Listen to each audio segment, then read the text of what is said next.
అనగనగా దక్షిణాపురం అనే గ్రామం.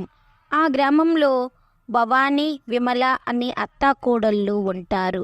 భవానీ కొడుకు రఘుకి 2 కాళ్ళు ఒక యాక్సిడెంట్లో పోతాయి. అప్పటి నుంచి విమలనే ఇంటి పనికి వెళుతూ తన ఇంటిని పోషిస్తూ వస్తుంది. అమ్మా విమల, ఎక్కడికి వెళుతున్నావమ్మా? అమ్మగారింట్లో న్యూ ఇయర్ పార్టీ జరుపుతున్నారు. అక్కడ జ్యూస్ మరియు కేకులు అందించడానికి రమ్మన్నారు. డబ్బులు కూడా సెపరేట్ గా ఇస్తారంట అత్తయ్య. సరే గాని వీటెందుకి? పోయిన దీపావళికి ఇలానే తీసుకుని పోయావు. అప్పుడు జ్యూస్ తన చీర మీద పూసాడని 2 నెలల జీతం కట్ చేసింది ఆ మహా తల్లి. మరి ఇప్పుడు కూడా అలానే జరిగితే? అవునత్తయ్య. సరే రాము, నాన్నమ్మ చెప్పినట్టుగా ఇంట్లోనే ఉండు. నేను నీ కోసం జ్యూస్ ఇంకా కేక్ తీసుకొస్తాను నాన్న.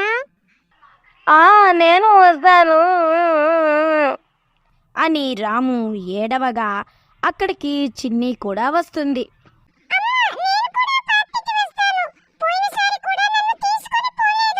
అని పిల్లలు మారాం చేస్తూ ఉంటారు. అబ్బా, నువ్వు కూడా తగలడ్డావా? మీ అమ్మను ఎందుకు పిక్కు తింటారు? లోపలికి పో. పోనీలేండి అత్తయ్య, వాళ్ళని ఓ మూలన కూర్చోబెట్టి పని చేసుకుంటా.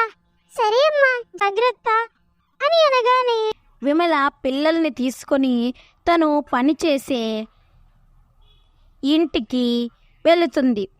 తను పనిచేసే ఇంటి యజమాని శాంతి. తనకు అహంకారం ఎక్కువ. పేదవాళ్ళంటే పడదు తనకు. ఏంటి విమల, ఇంత ఆలస్యమైంది? ఇంతకు ఈ పిల్లబడుద్దాయి ఎవరు? ఓ, వీడు వాడే కదా ఆ రోజు నా చీర మీద జ్యూస్ పోసాడు. వాడిని మళ్ళీ ఎందుకు తీసుకుని వచ్చావు? ఈ పిల్ల ఎవరు? అమ్మా, వీళ్ళు నా పిల్లలమ్మా. పిల్లలు పార్టీని చూడాలి అని మారం చేస్తే తీసుకుని వచ్చానమ్మా. మారం చేస్తే 2 ఇచ్చి పడుకోబెట్టాలి, అంతేగాని ఇలా తీసుకుని రాకూడదు. పోయినసారి వీడు నా మీద జ్యూస్ పోసాడు. ఈసారి ఈ పిల్ల ఏ కాఫీనో నా మీద పోస్తే నా పరిస్థితి ఏంటి?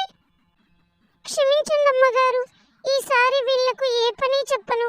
గమ్మున ఓ మూలన కూర్చుని పార్టీ చూస్తారు. సరే, వెళ్ళి ఆ సింకులోని గిన్నెలు తోమి డబ్బున జ్యూస్ అందించు అని అనగానే పిల్లల్ని ఓ మూలన కూర్చోబెట్టి కిచెన్లోకి వెళుతుంది విమల. ఇక పార్టీ మొదలవుతుంది. అందరూ ఎంజాయ్ చేస్తూ ఉంటారు. ఇక శాంతి కూతురు రమ తమ్ముడు బన్నీ కాడికి వస్తుంది.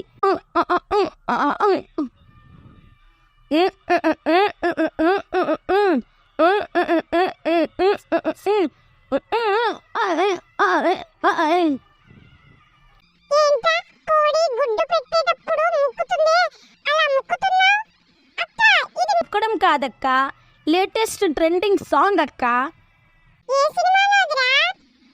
గుంటూరు కారం. గుంటూరు అవునక్క. సరే పద, డాన్స్ వేద్దాం.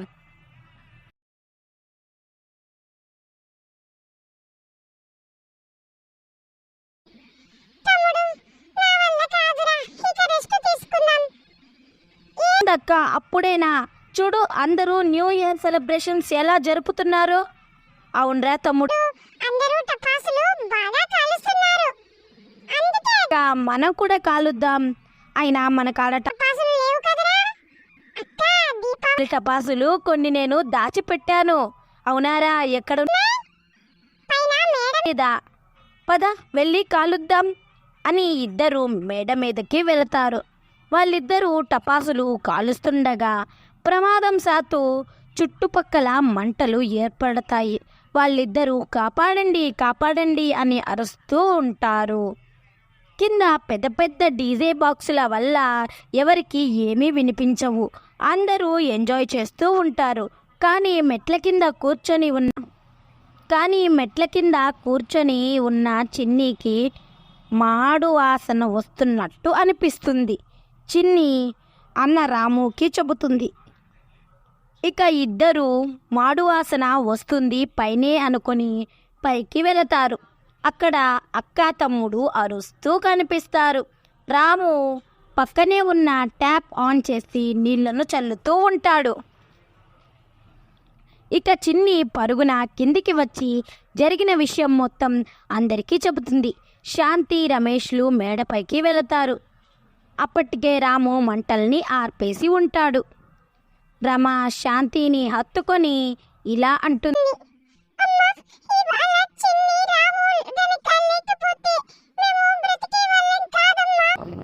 అవునమ్మా, వాళ్ళిద్దరూ పైకి వచ్చి చూడకపోతే మేము చచ్చిపోయేవాళ్ళం.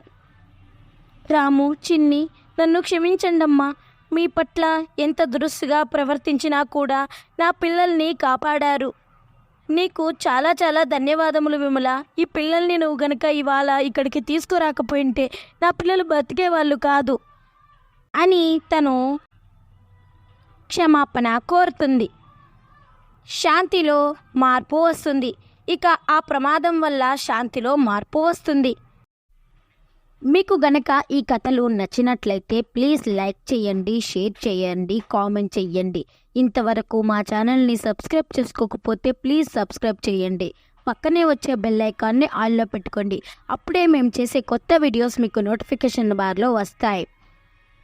Happy new year to all. Thank you for watching.